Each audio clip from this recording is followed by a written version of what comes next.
Tricolores, sejam bem-vindos a mais um vídeo aqui do canal. E se você é novo, se inscreva aí embaixo, deixa o like e me segue lá no Instagram, Alemão SPFC. E agora, sem enrolar, vamos pro vídeo de hoje. Boa terça-feira para você que tá me assistindo. Deus abençoe seu dia, São Paulino e São Paulina. Vamos começar com a expectativa da semana, né? Daqui a pouquinho, né? Depois de amanhã, teremos o jogo decisivo, um dos mais decisivos da temporada, São Paulo e Palmeiras. Jogo que vale vaga em semifinal de Copa do Brasil. São Paulo até o momento tem a vantagem, né? Venceu a partida de ida por 1-0 e o Palmeiras passa por um momento instável, né? Quem diria que o Palmeiras ficaria tanto tempo assim sem vitórias, né? O Palmeiras nas últimas partidas perdeu pro Bahia, perdeu pro Botafogo, perdeu pra gente, né? Empatou com a equipe do Atlético Paranaense, ganhou aquela partida na Libertadores, mas no Campeonato Brasileiro não tá das melhores maneiras, né? E também empatou com o Flamengo neste último fim de semana, né? Mas a gente não pode descartar, até porque na minha opinião continua sendo a melhor equipe do nosso país, com grandes jogadores,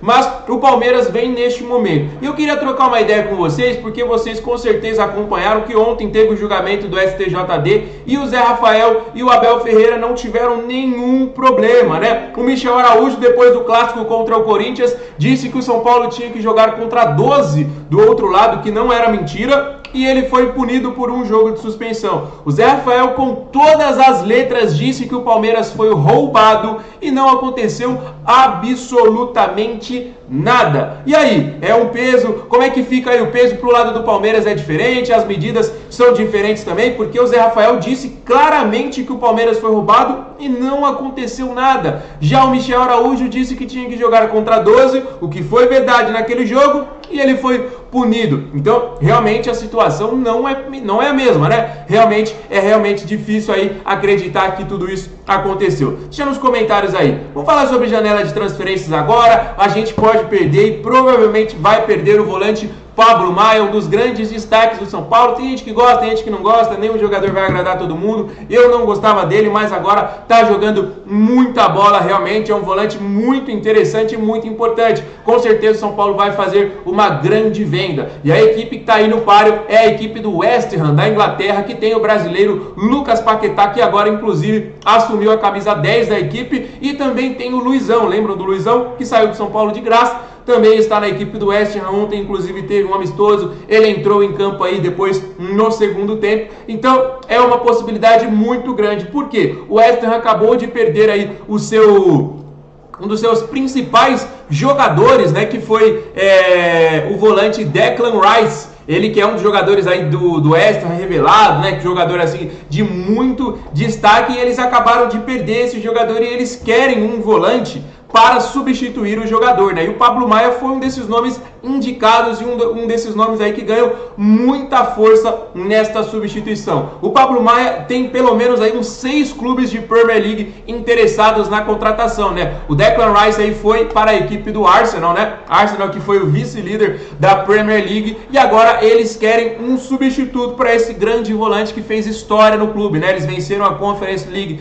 na última temporada, vão disputar a Euroleague, identificaram aí no Pablo Maia esta possibilidade, né? Então, eu acredito que se for por um bom valor aí não teremos problemas em vender o Pablo Maia. Vai ser difícil aí e tal, mas quem sabe aí 80 milhões, chegando um pouquinho aí nesse valor aí, acho que o São Paulo pode sim vender o atleta. E possibilidades de chegada, né? O São Paulo tá de olho ainda, né? Mais uma vez, né? Já tivemos esse nome aqui algumas outras vezes falado, no zagueiro Igor Rabelo, né? Ele que tá na equipe do Atlético Mineiro, ele tá em transição física, voltando de lesão, e o São Paulo quer o zagueiro como uma parte de pagamento, já que o Atlético Mineiro deve um dinheiro pro São Paulo, né? Alô Botafogo, alô Atlético Mineiro, assim como o São Paulo deve outras equipes também. Então, o São Paulo negocia aí para trazer o zagueiro Igor Rabelo. Galera, sinceramente não acho que a zaga do São Paulo seja um problema neste momento. A gente tem o Beraldo muito bem, mas provavelmente pode sair. A gente tem o Arboleda. O Diego Costa não voltou igual ele estava, né? Ele se machucou na final da Sul-Americana, ficou um longo tempo afastado, ainda não voltou ao seu ritmo. O Alan Franco, não gostei dele. E aí a gente teve o Belém, né? Que no último jogo contra o Bragantino foi o craque do jogo, jogou muita bola, marcou o Sacha, que está numa fase muito boa. E realmente São Paulo saiu com a baliza 0, né? Então tem que ver como é que ele vai vir. A gente sabe que é um zagueiro que chega firme. Ele tinha jogado um jogo contra o Santos lá, levantou o Marcos Leonardo no primeiro lance, já levou amarelo. Então a gente tem essa instabilidade aí na zaga também, né? Apesar de ter um sistema defensivo como um todo muito bom nessa temporada, São Paulo sofre realmente poucos gols. Mas eu acho que a gente pode focar em um meia. A gente pode buscar um camisa 10, a gente pode buscar um jogador pela beirada de campo, né? O Matias Rojas ficou aí, ó, bom tempo aí, o São Paulo não contratou, foi pro Corinthians que tá brigando contra o rebaixamento, né? Que não vai disputar a Libertadores, que tá brigando contra o rebaixamento. Então, se a gente tivesse esse poder aí financeiro, a gente poderia sim trazer o Matias Rojas. Por quê? A gente já está nas oitavas da Sul-Americana, que o Corinthians ainda não tá, vai disputar o playoff, e a gente tá aí um pouco mais acima da tabela do que a nossa equipe rival que tá brigando para não cair esta temporada, né? Então, a gente poderia sim ter trazido o Matias Rojas essa temporada, um grande jogador, jogador de seleção paraguaia, né?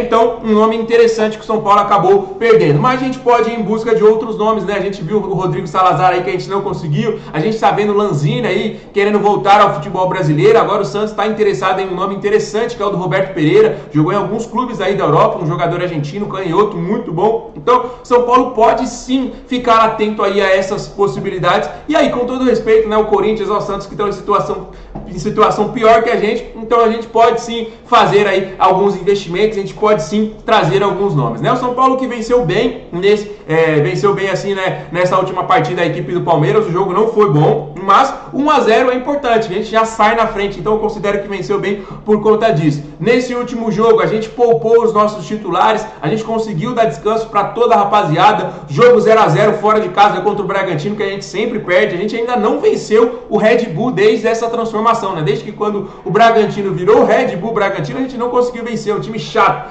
Então a gente conseguiu um empate com os reservas, então eu acho que o São Paulo pode ir com força total nesta quinta-feira. O Dorival é copeiro, o São Paulo tem um retrospecto até, vamos dizer assim, emparelhado com a equipe do Palmeiras nestes últimos mata-mata aí, né? A gente ganha um, perde outro, então o retrospecto tá parecido, os titulares estão descansados, Caleri, Luciano vão para a partida, Alexandre Pato estreou no último jogo, pode ser surpresa para essa partida contra a equipe do Palmeiras. Então é o São Paulo crescendo, é o São Paulo se fortalecendo, o Campeonato Brasileiro, aparentemente aí o Botafogo já disparou e vai continuar disparado, porque tá 10 pontos, tem pelo menos 3 rodadas de folga ali, né? Se perder 3 jogos ainda continua na liderança, o que é muito improvável, né? Para um time que ganhou 12 de 14 partidas e tem a melhor campanha depois de 14 rodadas no Campeonato Brasileiro. Então é realmente difícil que caia um pouco o ritmo, mas a gente pode brigar na Copa do Brasil já nessa quinta e a gente pode brigar bem na Sul-Americana, que também vai começar os playoffs aí nesta próxima semana, beleza? Então quero saber a opinião aí e a expectativa de todos vocês, combinado? Então, ó, pra você que é novo, tá chegando agora no canal, nenhum problema, se inscreva aqui agora, deixa o like nesse vídeo e também me segue lá no Instagram, AlemãoSPFC. O vídeo de hoje tá se encerrando, mas às 18 horas a gente traz